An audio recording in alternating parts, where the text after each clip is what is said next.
There's no way. Look. Players like this come around once, sometimes in our lifetime. Mm-hmm. There hasn't been once in a generation, certainly. But no player in NBA and WNBA history has had to deal with this. The one thing I just don't like, and I don't care what people say, I feel like there's a lot of hate on Caitlin Clark, and I think because she's white. There's a moment in sports history when whispers become roars. When the people who built the game, who have seen every era, every great player, every manufactured controversy finally stand up and say something's wrong. That moment just arrived, and it didn't come from analysts or bloggers or social media. It came from the same legends who shaped the NBA and WNBA into what they are today: Magic Johnson, Charles Barkley, Kevin Garnett, Rick Barry, George Gervin. These aren't commentators searching for relevance. These are Hall of Famers, championship winners, players who have lived in locker rooms where egos clash and greatness gets tested. And they're all saying the same thing about one player. Caitlin Clark is experiencing something no athlete in basketball history has ever faced. The question isn't whether she's great. The question is why the league that's profiting most from her presence seems determined to break her down. That's where this story gets complicated. Jeff Teague doesn't sound like your typical NBA analyst. He doesn't have the polished edges or the carefully crafted talking points that come with a media contract. When Jeff speaks, he sounds like someone who just watched the game and has something real to say. He's the guy at the barbershop, the uncle at the family dinner, the friend who tells you exactly what he's thinking without filtering it through PR consultants. And when Caitlin Clark's name came up in a recent interview, Jeff didn't deliver some manufactured take designed not to offend anyone. He delivered a reality check that cut through all the noise. If she isn't playing, no one is watching basketball. That's the entire statement, 7 words, but those 7 words contain more truth than 1,000 carefully worded essays. Jeff wasn't speculating, he wasn't being dramatic, he was being honest, which is exactly why it stung for so many people. Because when a former NBA All-Star sits down and essentially says that one WNBA player is the reason people are tuning in, that's not hype. That's acknowledgement of a shift so massive that the entire league's economics have changed. But here's what makes Teague's observation even more powerful. He didn't say it from a place of trying to make himself look good. He said it because he's lived long enough to understand what star power actually looks like. He's played against Michael Jordan. He's gone up against LeBron. He's been in locker rooms with the most dominant athletes in basketball history. So when he looks at Caitlin Clark and recognizes that same gravitational pull, that same ability to make everyone around her better, that same inexplicable magnetism that draws eyeballs to the screen, that's not casual conversation. That's a veteran recognizing greatness. Then Jeff went further. And this is where it stopped being about statistics and started being about something deeper. She's the best ever, bro. I don't care, bro, she's the best ever. Those aren't the words of someone making a measured prediction. That's conviction. That's a man who's seen enough basketball to know what he's looking at. Just 2 years into her professional career, and Caitlin Clark is already in GOAT conversations with someone who played at the highest level for nearly 2 decades. The thing about Teague is that he doesn't hand out compliments like candy. This is the same guy who once said he didn't think Kawhi Leonard was that good after guarding him. Jeff speaks his truth whether you like it or not. He's not trying to win personality contests or build a media empire, he's just calling it as he sees it. And what he sees in Caitlin Clark isn't just a talented player, he sees supremacy. Kind that gets measured in championships, endorsements, cultural moments, and in viewership numbers too. When someone like Jeff Teague, someone with his credibility, his experience, his no-nonsense approach, stands up and says Caitlin Clark might be the LeBron of women's basketball, you stop what you're doing and pay attention. When I was in Indy, I didn't care about that. The only thing I remember about Indy is when I was leaving Cambridge Arena in a loading dock, Caitlin Clark walked right by me. And I froze. I didn't say hello to her. How about that? My favorite basketball player outside of Clay was right there in front of me. There she was. And I said, no, I can't do it. But getting back to your question, you're right. That's what I remember most about Indiana. Caitlin Clark was right there next to me. Because this isn't speculation. This is recognition. And it was just the beginning of what legends were about to say. Michael Thompson is a 2-time NBA champion. He's the father of Klay Thompson, one of the greatest shooters to ever touch a basketball. His entire life has been surrounded by elite athletes, locker rooms, tunnels, private planes, championship celebrations, arenas filled with the greatest players the world has ever produced. Michael Thompson has been there. He's been around excellence his entire life on and off the court. So when he tells you something about Caitlin Clark, you listen. Because his perspective isn't from someone who watches basketball casually. His perspective comes from being embedded in the DNA of greatness itself, but what happened next is where the story gets fascinating. Michael shared a moment that nobody expected to hear from a man of his stature. He was in Indianapolis. He was leaving Gainbridge Arena through the loading dock, and Caitlin Clark walked right by him, and Michael Thompson froze. He didn't say hello. He didn't introduce himself. He didn't do any of the things you'd expect from a Hall of Famer who's confident in his own legacy. He froze. Let that sink in for a moment. This is a man who's walked past Michael Jordan. He's been around Magic Johnson. He's shared spaces with the biggest names in basketball history, and yet when Caitlin Clark passed by, he couldn't find the words. His brain short-circuited, his years of experience didn't matter, he was just another person completely overwhelmed by her presence. When Michael explained it afterward, he said something that revealed exactly what was happening. My favorite basketball player outside of Clay was right there in front of me. He wasn't talking about her statistics. He wasn't talking about assists or points or efficiency ratings. He was talking about favorite player, preference, admiration. This is a man whose son is Klay Thompson, and Caitlin Clark ranks higher on his list of favorite players. That's not a compliment you can manufacture. That's something that comes from witnessing something extraordinary. The reason this matters goes deeper than just nice words. When Michael Thompson froze, he wasn't responding to just a skilled basketball player, he was responding to a cultural force, something that transcends the game itself. She's not just playing in the WNBA, she's changing it, she's changing how people watch it, she's changing what it means to be a face of a league. And when a man who's lived his entire life around greatness loses his composure, that's not about basketball anymore. It's about recognizing something that shifts the entire landscape. Michael Thompson has probably seen thousands of great players, but how many times has he actually frozen? How many times has he been so overwhelmed that he couldn't function? The answer is probably once. And it happened when Caitlin Clark walked by. He wasn't starstruck by a player. He was in the presence of a phenomenon. And in that frozen moment, he confirmed what everyone was starting to realize. Caitlin Clark isn't just good, she's transformative. She's the kind of player that reminds you why you fell in love with basketball in the first place. Magic Johnson knows what it means to lead a league, not just to play in one, to lead it, to set the tone, to execute under pressure when opponents and supporters are both watching, to carry the weight of expectations. To understand that being great isn't just about what you do, it's about how you do it. When Magic talks about Caitlin Clark, he's not offering empty praise, he's providing context. He's drawing from decades of experience managing attention, criticism, and the burden of being the face of something bigger than yourself. Magic didn't jump on the bandwagon of people calling Caitlin Clark the best thing that ever happened to women's basketball. Instead, he set a standard. He said something that sounds like criticism, but is actually the deepest form of respect a legend can offer. He told the world that Caitlin is already being tested by incredible women who have been in the league for a long time. And that's good, that's necessary, that's how you actually become great. Then Magic did something interesting. He made a historical comparison that changed the entire conversation. He brought up Larry Bird, he talked about himself. And he said something that elevated Caitlin's moment into legendary territory without actually crowning her yet. He said that when he and Larry entered the league, they weren't the best either. They became the best through play, through time, through proving themselves night after night in ways that couldn't be denied. What Magic was doing here is important to understand. He wasn't telling Caitlin to wait her turn. That's what Shaq said, and Magic directly disagreed with that narrative. Instead, Magic was saying that the stage is already set. The spotlight is already on her, the opportunity is already there. Now the only question is whether she'll take it and transform it into something permanent. And that's not a burden, that's an invitation. The way Magic framed it was revolutionary. He said Caitlin still has to play great to become the best WNBA player. Not eventually, not after she pays dues. Now, right now, while she's young, while she's hungry. While the whole world is watching, the stage is yours. Now show us why you belong on it. That's not a low bar, that's the highest bar possible. That's Magic telling her you've already got the attention, everyone's already interested. The only thing left is to validate it through excellence. And crucially, Magic didn't write her off. He didn't say maybe someday. He didn't hedge. He looked at the trajectory and said, this is the path, you're on it, keep going.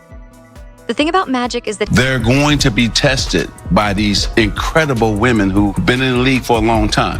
Caitlin is the most popular WNBA player, but she's not the best at this time. Just like Larry and I were not the best when we entered the league. We became the best later on by our play.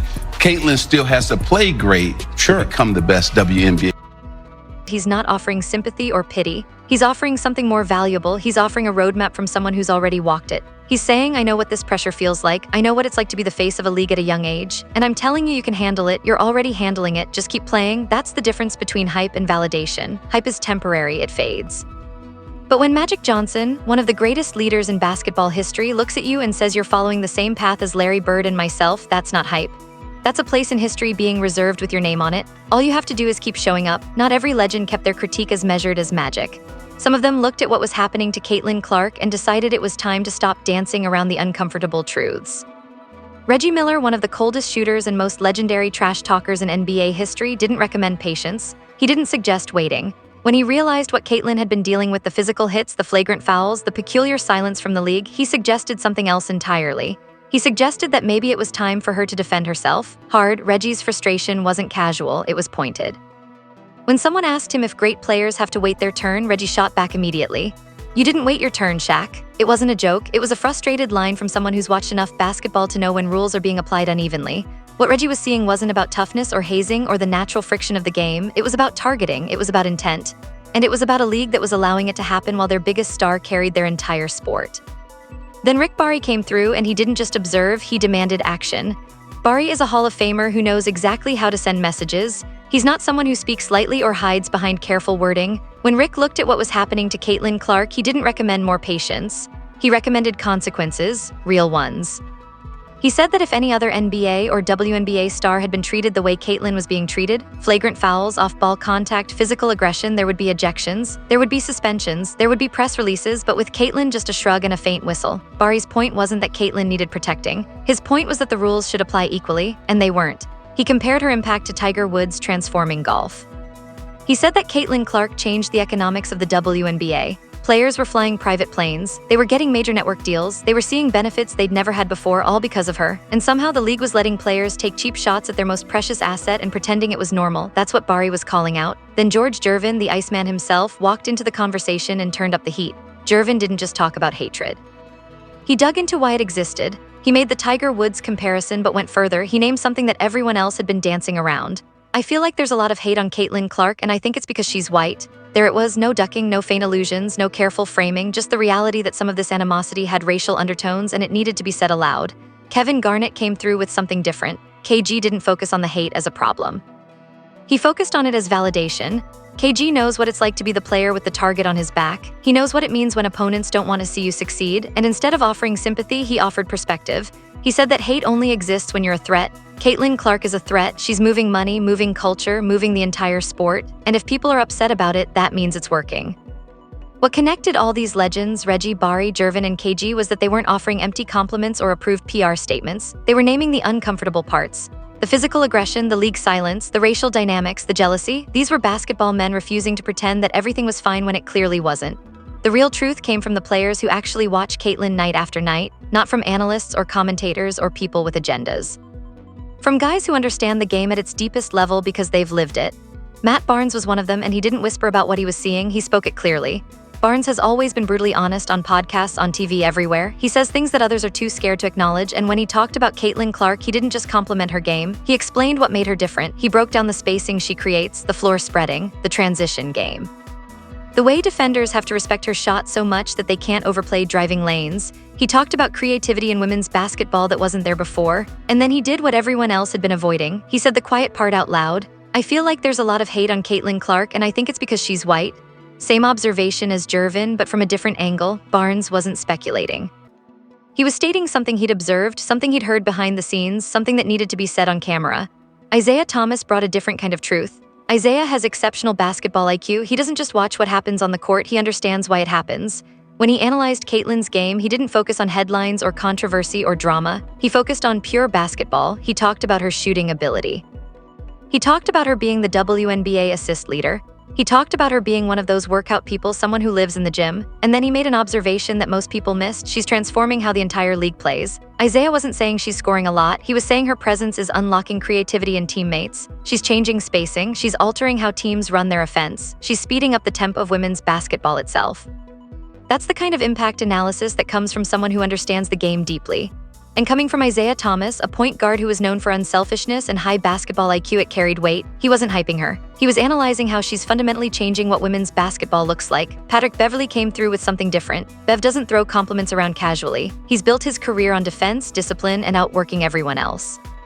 He's a grinder. He's someone who respects other grinders. So when Pat Beverly paid respect to Caitlin Clark, it meant something. He called her incredible. He talked about the attention and eyeballs she's brought to college and professional basketball. But then he said something that revealed what he actually respected about her. He said the thing he loved most was that she never says a word. She doesn't respond to criticism. She doesn't engage with the drama. She just keeps working.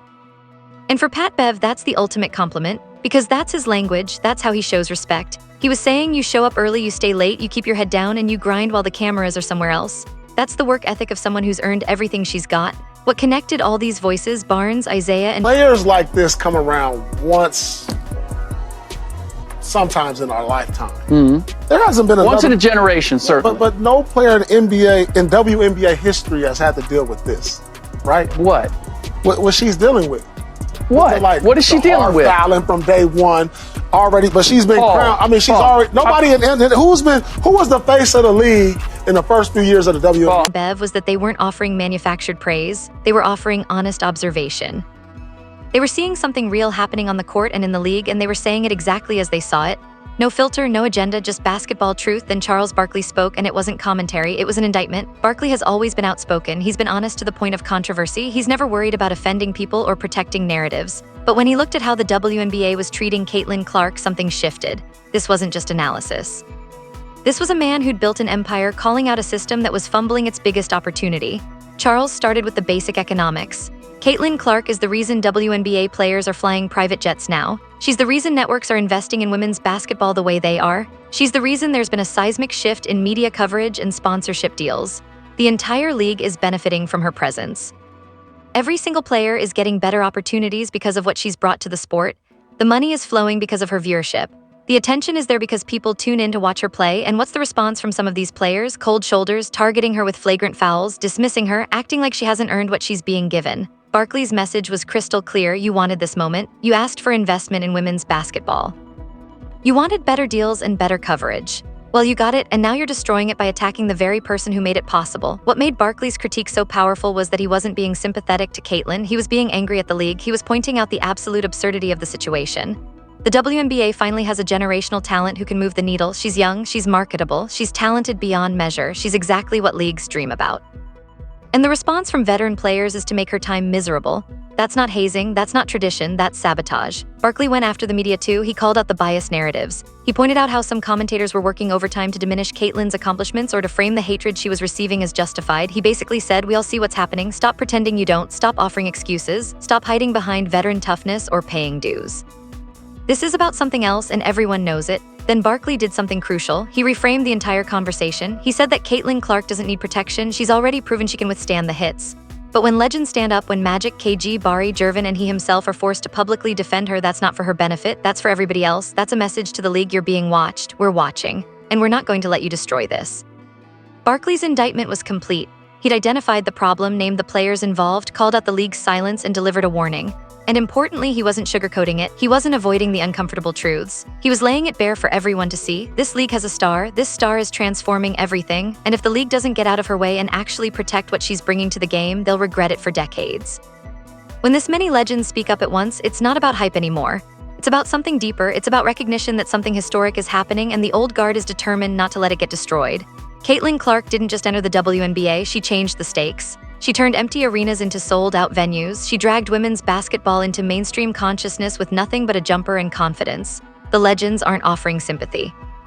They're offering affirmation. They're saying what you're experiencing is unprecedented, but it also proves you're doing something right. The hate, the targeting, the jealousy, it's all validation that you're moving the needle in ways that terrify people comfortable with the status quo. She's not temporary, she's not a trend. This is the beginning of a legacy, and now everyone knows it.